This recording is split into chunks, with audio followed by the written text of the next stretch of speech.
I'm deeply sorry I cannot be there with you all in person, but I am very happy to be a part online. I am going to present the recent study that my institute, the Kościuszka Institute, published about gender disinformation in Polish cyberspace. We specifically focused on the previous elections which took place in Poland last year, as well as the European Parliament elections. This was a very interesting time for us to run this type of analysis because ever since 2020, when the abortion laws were tightened in Poland, there has been a lot of talk about women in cyberspace as well as politics. Women and the topic of women's rights actually became a very huge issue in Poland, so it kind of made it not surprising that they were also very prominent when it came to topics of discussion when it came to the elections. So we specifically wanted to see how disinformation narratives discuss and describe female politicians running for office versus male politicians. Now, this was mentioned before, the difference between gender disinformation and hate speech. When we were conducting this analysis, there was actually a lot of hate speech that went along with gender disinformation, and we decided to analyze both because we believe that well, hate speech is very closely tied to gender disinformation, and oftentimes it actually reflected and almost predicted what the gender narratives are going to become. So, when it came to the main themes of hate speech that were existent in cyberspace, specifically in Polish cyberspace, leading up to the elections in 2023, were abortion, migration, feminism, health for women, health for men, and the leftist female. So abortion, that is more obvious since our abortion laws were tightened, that became a huge issue and was a very big point of discussion amongst various actors online as well as political groups. Out of that actually came this idea of health for women. So this is a phrase that was created by the women's strike, strike kobiet, that took place after the change in the abortion law. I'm sorry, am I? Oh, sorry, the screen went blank, so I thought I disappeared. Okay. So, as I was saying, health for women became the catchphrase that these women were saying because they were initiating that the former ruling party were actually creating a health for women by tightening these abortion laws. Now, this movement and this phrase, health for women, kind of started this much lesser known movement, Health for Men. This movement actually had a lot of actors which would spread hate and gender disinformation. And Health for Men was the idea that men actually have it worse than women. And I know this topic was already brought up before by one of the panelists. So this is the idea that women have it much easier because gender is now a very popular topic. And therefore, if you are a woman, you actually have it much easier because people will give you special attention and give you more rights. And being a man is actually much harder. Also, adding on the idea that women are now straying away from traditional values. And it is now harder for men to find a woman that will want to have this traditional life with them. When it comes to feminism, this became a very negative term. A lot of female politicians that were running, whether they labeled themselves as feminists or not, actually were automatically given the term feminist, and feminism was associated with uh, the stereotypical idea that women are very emotional, they are irrational, and that everything that they think is very extreme to the left. So feminism was seen as a very bad thing by the more right-leaning actors that were spreading disinformation as well as hatred. And the leftist female was also a trend that we noticed in which any disinformation or hate speech that was more on the left side of politics was immediately associated with females and women. So, for example, in terms of abortion, when there were narratives and themes of abortion, even though both male and female politicians spoke about abortion, when there was a disinformation text, it would be automatically put in with an image of a woman. So women were associated with extremist left views, which were then used to kind of prove that women are irrational and not intelligent because they believe such lies. So some of the specific hate narratives, a lot of them focused on the physical appearance of a woman because a woman is expected to care about her appearance and is expected to always look nice. So there was a lot of hate when it came to the political campaign photos.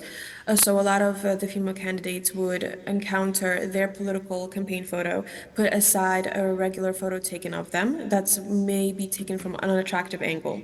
Then there were the claims that they are editing their images for the political campaigns and therefore they cannot be trusted. So here you see that they are associating physical appearance and how the photo looks like with the credibility of the politician, even though that has nothing to do with politics. Feminists were described, as I mentioned before, as harmful towards society and specifically harmful towards men because of their refusal to go along with traditional gender norms, which actually is ruining motherhood, because abortion and motherhood were also very similar topics. It was expected that a woman is automatically meant to be a mother, and a feminist is going against nature because a feminist obviously doesn't want children, and that is going against what nature intended. Comparisons were also quite popular. Female politicians were compared to activists, to online sex workers, as well as influencers, while male politicians were compared to historical figures. Now, of course, these historical figures were not good, figures such as Hitler. However, there is this very big difference where female politicians are not being compared to politicians or people that had power, but while men are compared to people that have power. And of course, lack of intelligence was a very common it was very common to see posts under anything that female politicians or even women that were supporting more of the left side, what they immediately were attacking the intelligence, saying that they're not educated and that they are falling into all this propaganda. Now, this hate speech is very important to speak about because it actually created an environment in which gender disinformation became more believable because these people are surrounding, they kind of create this echo chamber. They create a space in which you have such gender norms being explained, that this is what a woman is, this is what a woman has to be doing, that politics is for men, and then when you see a narrative that claims that a woman did this, a female politician did this, then you're more likely to believe, okay, well, that makes sense then. Since she's lacking intelligence and this is the mistake that she did in politics, well, then obviously that makes sense. I'm going to believe this narrative. So the disinformation themes very closely actually reflected hate speech. So they focused on women being too emotional, being a mother, being unintelligent, and sexualizing the female candidates. When it came to being a mother, there was a lot of disinformation about abortion. So one of the claims was that the more left-leaning side parties want abortion to happen at any age. I'm sorry, not at any age, at any stage of pregnancy. This was never stated by any of the political parties, but this was a very popular narrative that was being passed along these groups in order to kind of get people to not be supportive of abortion rights.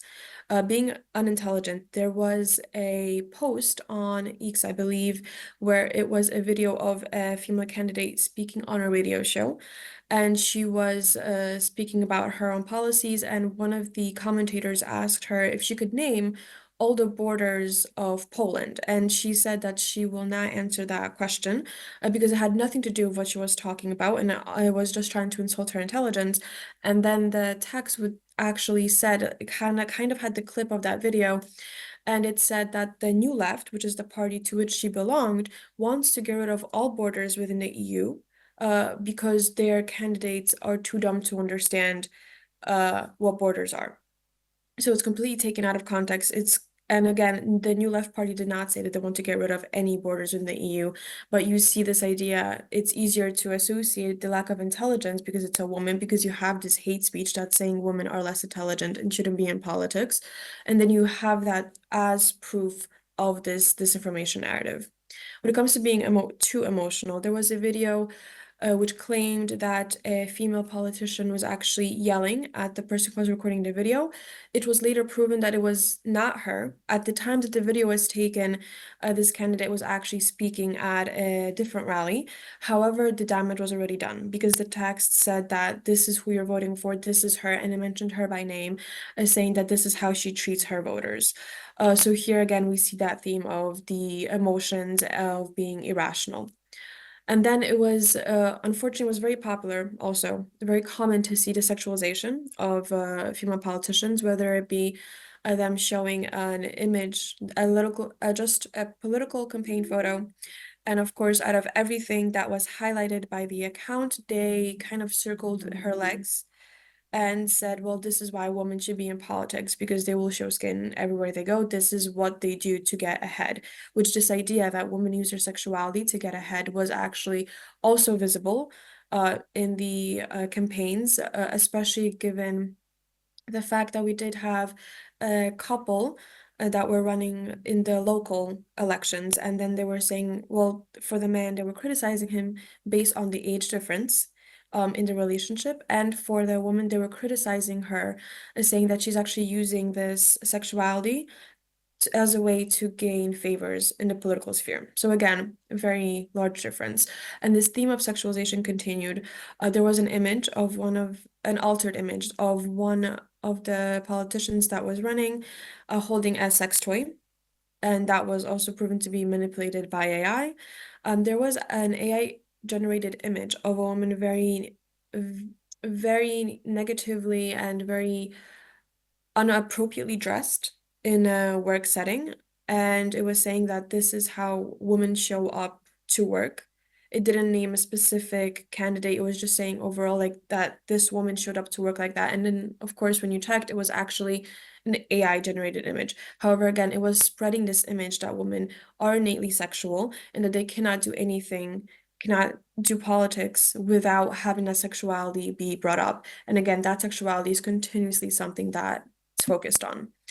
So, in the polar cyberspace, and from what we've been hearing in a lot of other instances, gender norms are very heavily utilized when it comes to hate speech and gender disinformation to actually discredit women. So, when it comes to men, when they were critiqued, they were often critiqued based on their political standing, affiliations, and women were being critiqued on characteristics. So, not only does this actually further kind of install these gender norms because it's repeatedly saying that this is what women are doing, this is what they're failing at, so it's kind of strengthening them. It is also discouraging future women from participating in politics. I mean, in the case of the last, and I believe it was local elections, a woman was actually receiving death threats to not only her but also her family. So as we were also mentioning, how this can also lead to offline violence, which I think is a connection, at least in Poland, that we don't discuss yet, and something that I think, as part of my recommendations, should be something that is more talked about. That this disinformation is not just cyberbullying; it's not just people saying random stuff online just to kind of let out their feelings. This can lead to actual offline violence and can make people feel unsafe. Gender disinformation makes women have to kind of fight for their way into power before they can even convince people that they are the right candidate for politics. They first have to even prove themselves of being worthy on the stage. So, as my recommendations, when it comes to Poland, this topic is not very well discussed yet. It is starting to gain more traction. But this is something that definitely has to be included in initiatives when it comes to combating disinformation. Our Minister of Digital Affairs recently spoke and published a new plan on how to combat disinformation, how to make Poland cyber resilient. I think this topic definitely has to be something that should be highlighted. When I spoke about this during some conferences in Poland to the Polish audiences, not many people knew the term gender disinformation. So I think that is something that we have to start with, this education about this problem, pointing out that it exists and continuing to talk about this problem to accept the fact that women are treated differently in cyberspace. When it comes to education, I also believe that uh, education about, for example, abortion is vital because a lot of the hate speech and a lot of the disinformation that was happening about abortion was just wrong when it comes to factually about the actual process of abortion. So I believe just overall education about women's rights, about the reproductive system, which I know that is a huge issue in a lot of countries, how this education is approached. I think that definitely is something that we have to think about if we want to decrease this disinformation that we have about rights that affect a woman greatly. And of course, debunking. So when we were analyzing the presence of gender disinformation in Polish cyberspace, we found that a lot of times most of these trends were actually, and actors were actually active right before the election. So maybe when people are more active online to gain more information. So debunking and education has to come way before that. So people are prepared to see these images and they're prepared to see these texts, and they can mentally prepare for any possible narratives, and they can prepare for the fact that they may try to be misled by online actors. And that is all from me. Thank you.